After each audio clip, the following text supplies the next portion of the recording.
Sejak hari Senin kita melakukan konsolidasi bersama seluruh elemen pemuda dan mahasiswa.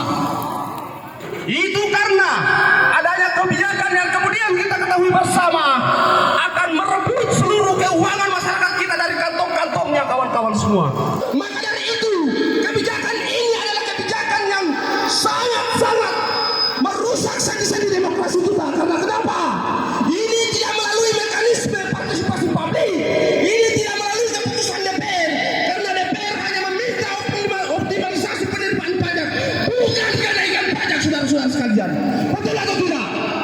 Maka dari itu, kami meminta pemerintah Kabupaten Pindrang bertanggung jawab menarik seluruh retribusi pajak yang telah beredar sebanyak 65%, saudara-saudara sekalian. Karena kenapa? Ingat saudara-saudara sekalian, pajak ini adalah merupakan cara pemerintah merampok masyarakat kita melalui aturan, cara pemerintah merampok masyarakat kita melalui kebijakan. Maka dari itu kami sangat menolak itu. Karena kenapa? Tindakan pemerintah sangat-sangat mencederai kehidupan demokrasi masyarakat kita. Untuk sementara saya kembalikan ke sumber suara. Assalamualaikum warahmatullahi wabarakatuh. Sebelumnya saudara-saudara sekalian, kenaikan PBB P2 yang dilakukan oleh Bapak Bupati Pindrang hari ini begitu menyengsarakan yang namanya masyarakat Kabupaten Pindrang, saudara-saudara sekalian. Maka hari ini kita melakukan aksi demonstrasi di depan gedung yang bertanggung jawab menaikkan PBB P2 hari ini, saudara-saudara sekalian. Hari ini kita ketahui bersama bahwa beberapa isu yang keluar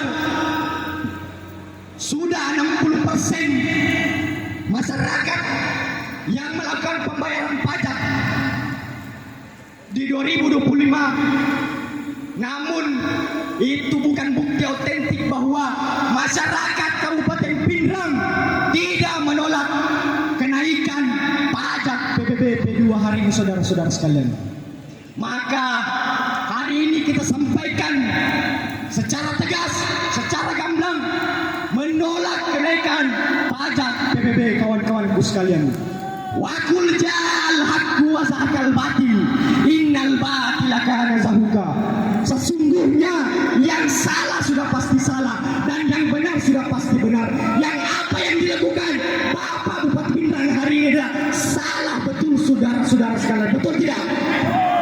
Maka api yang membara di depan bapak-bapak aparat, api yang membara di depan kami adalah bentuk kemarahan, bentuk penolakan terhadap tindakan represif kenaikan pajak PBB P2 hari ini, saudara-saudara sekalian.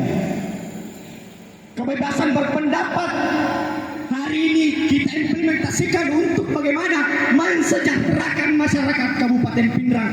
Kami datang demo di sini tidak digaji sepeser pun. Akan tetapi kami ikhlas untuk bagaimana semua mulai daripada kota sampai pelosok itu terdampak yang namanya kesejahteraan, keadilan sosial bagi seluruh rakyat Indonesia, saudara-saudara sekalian. Vox Populi Vox Dei, suara rakyat adalah suara Tuhan.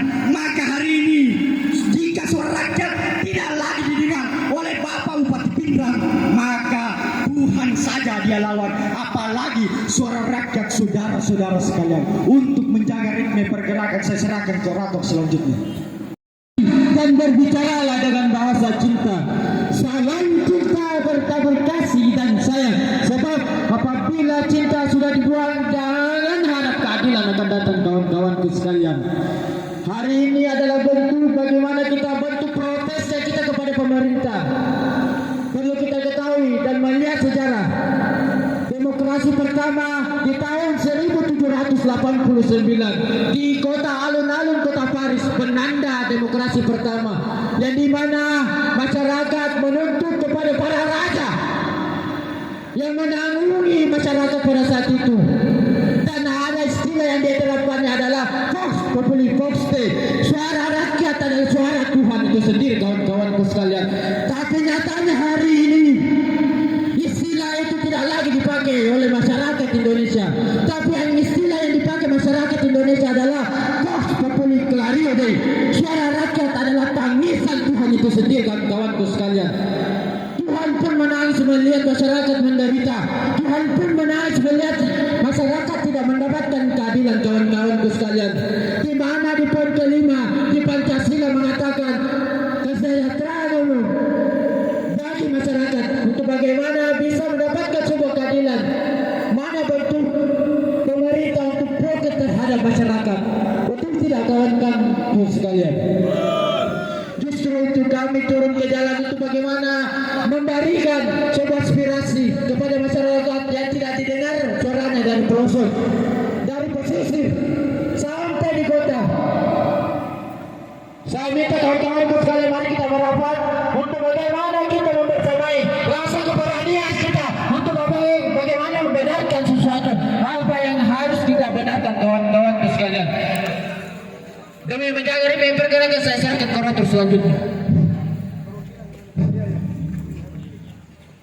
Dengan ini kami koalisi masyarakat Pindrang akan membacakan tuntutan pada Bupati dengan beberapa poin, di antaranya menolak secara tegas kebijakan kenaikan PPP 2 di Kabupaten Pindrang.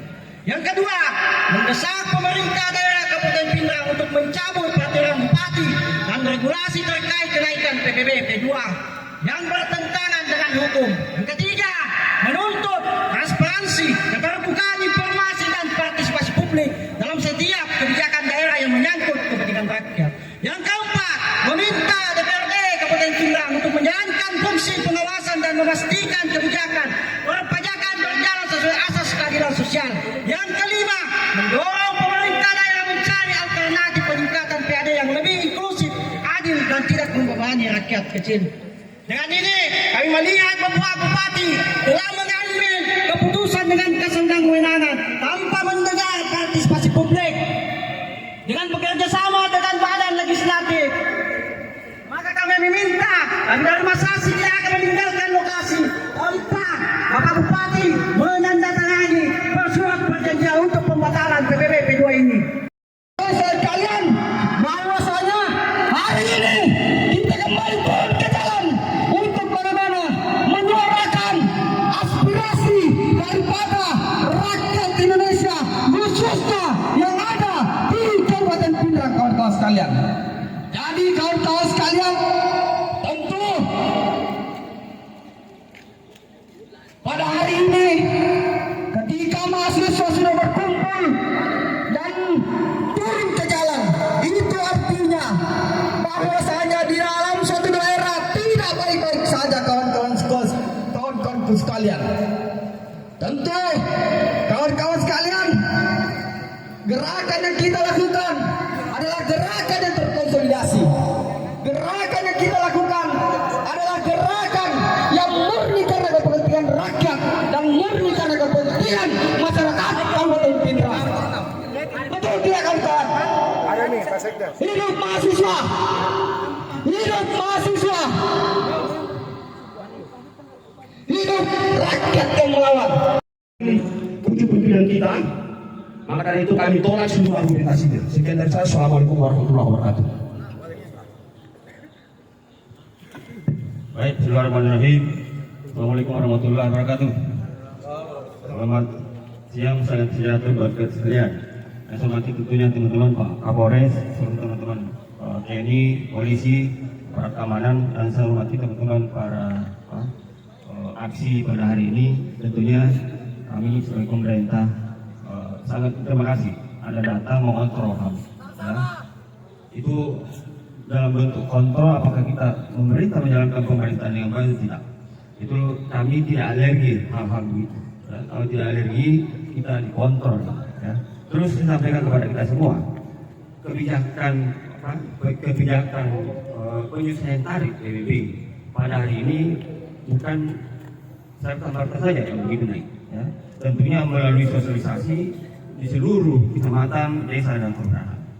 Sampai ada penyesuaian sampai 44,24%. Ya. Tentunya mungkin berada di luar sampai 100%, sampai 200%. Jadi tidak.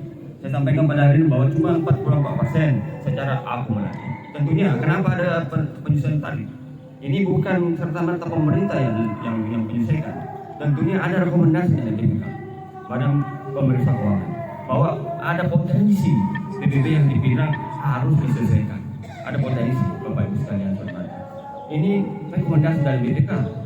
Rekomendasi kedua adalah dari KPK, Bapak Ibu. Ini tidak serta-merta kita naikkan.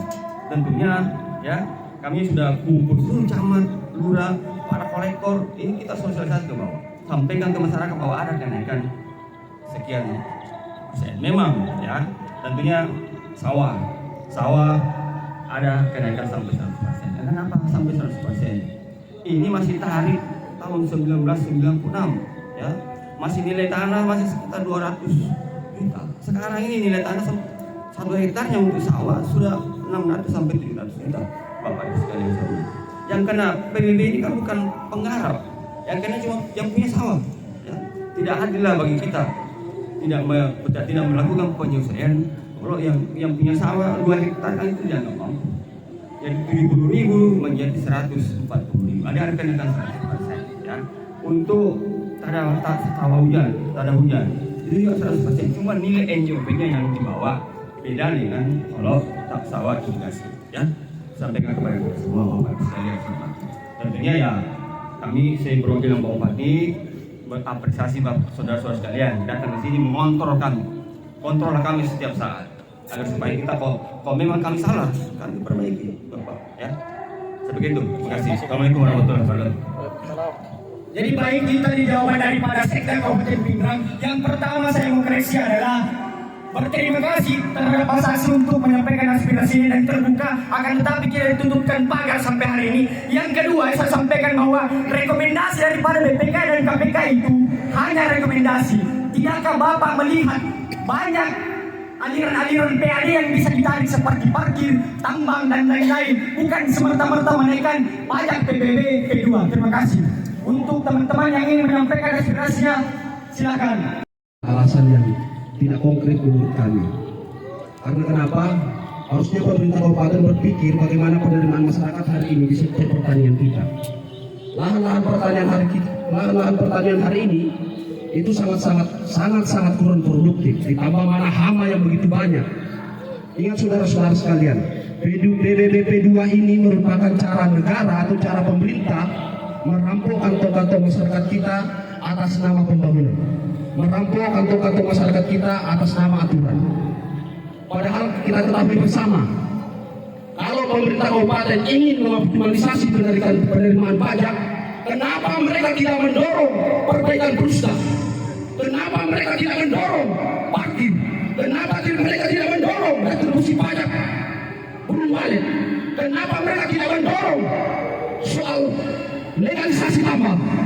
Sementara diketahui banyaknya maraknya tambang ilegal Kabupaten Pindrang itu kemudian menjadi korupsi di sektor sumber daya alam saudara-saudara sekalian, dan pemerintah Kabupaten Pindrang membiarkan itu terjadi. Maka dari itu alasan pajak ini merupakan alasan yang sangat mencederai kehidupan kita. Karena kenapa? Ini adalah, sekali lagi saya sampaikan, ini adalah cara pemerintah merampok uang rakyat dengan atas nama aturan saudara-saudara sekalian. Dan ini tidak kita benarkan dan ini kita tolak. Setuju? Setuju? Setuju? Hidup rakyat! Hidup rakyat! Hidup rakyat!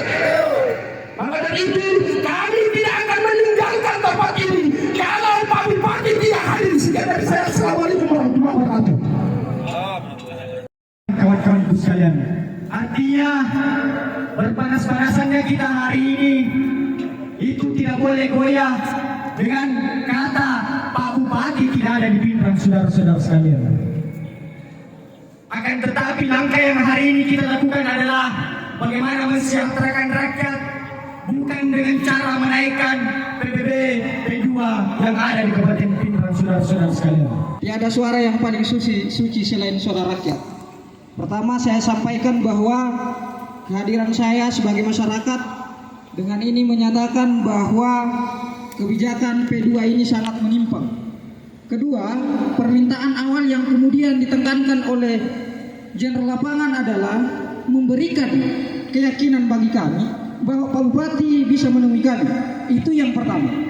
Sehingga saya instruksikan tadi bahwa Pak Sekda ini seolah-olah menjelaskan terkait pajak. Kami tidak minta penjelasan dari Pak Sekda. Pak Sekda tidak dipilih dari rakyat. Makanya kalau kita cerita soal demokrasi dan dialektika demokrasi, maka Pak Bupati harus selalu standby setiap ada responsif terhadap kritisisme yang kemudian muncul di permukaan.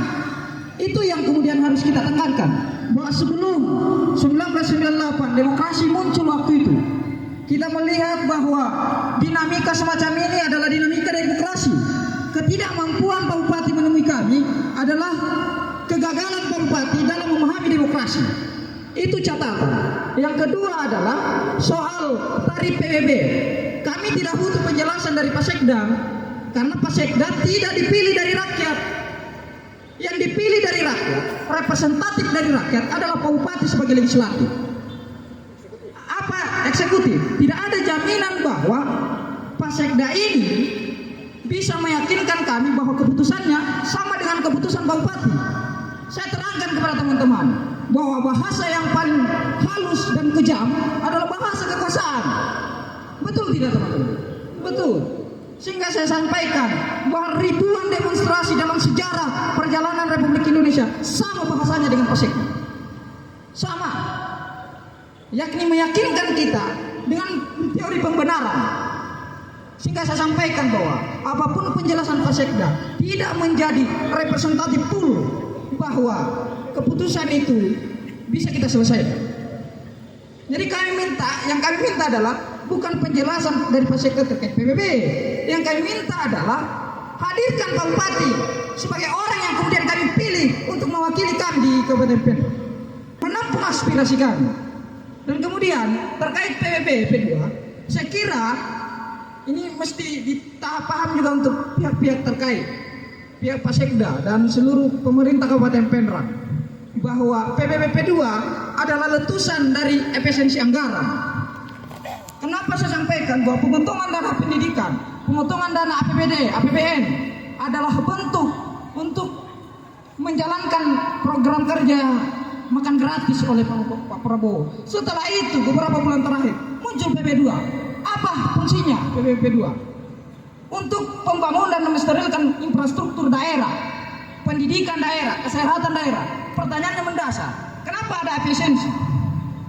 Jadi ini adalah bukti nyata bahwa pemerintah Kabupaten Pindrang secara sengaja mencuri uang dari saku petani, mencuri uang dari saku peternak, mencuri uang dari saku petani dan nelayan. Ini kenyataan. Sehingga saya sampaikan bahwa Pak Sekda,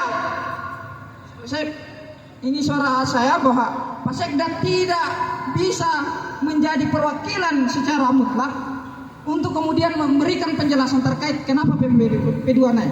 Yang kami butuhkan adalah Pak Bupati. Kalau Pak Bupati tidak datang, ya sudah.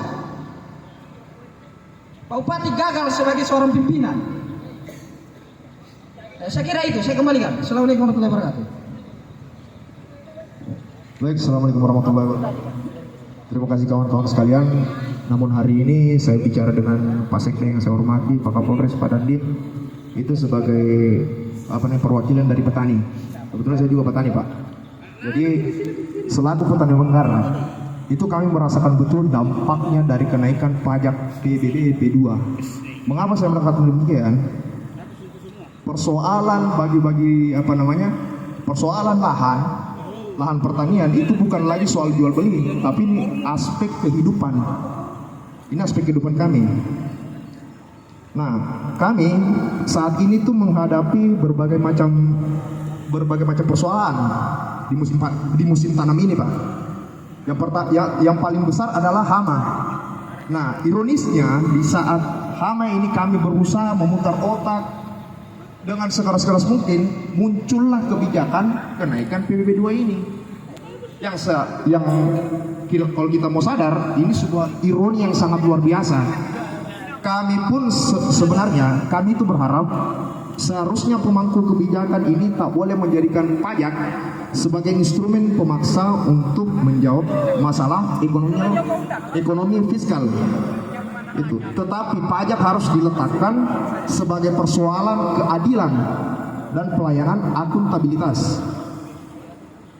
Nah, memang urusan pajak itu kami sangat sadar bahwa ini adalah urusan tagih menagih, Pak Sekda.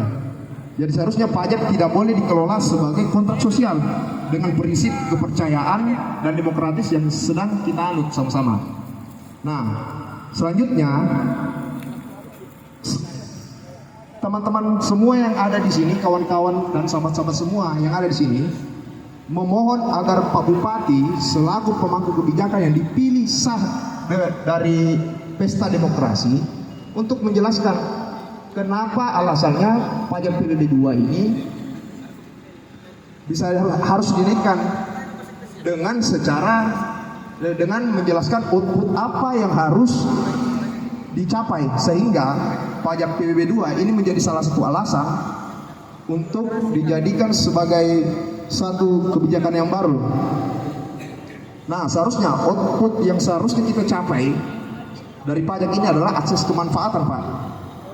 Nah, pertanyaannya sekarang kan, apa manfaat pajak kepada masyarakat yang wajib pajak? Itu yang akan jadi pertanyaan. Nah, maka dari itu kami ini sebenarnya masih sangat terpukul dengan kebijakan PBB P2 ini. Kami mengharap Bapak Bupati bisa menyelesaikan permasalahan ini dengan sangat bijaksana dan dengan sifat kesatria yang ia miliki sebagai pemangku kebijakan. Terima kasih.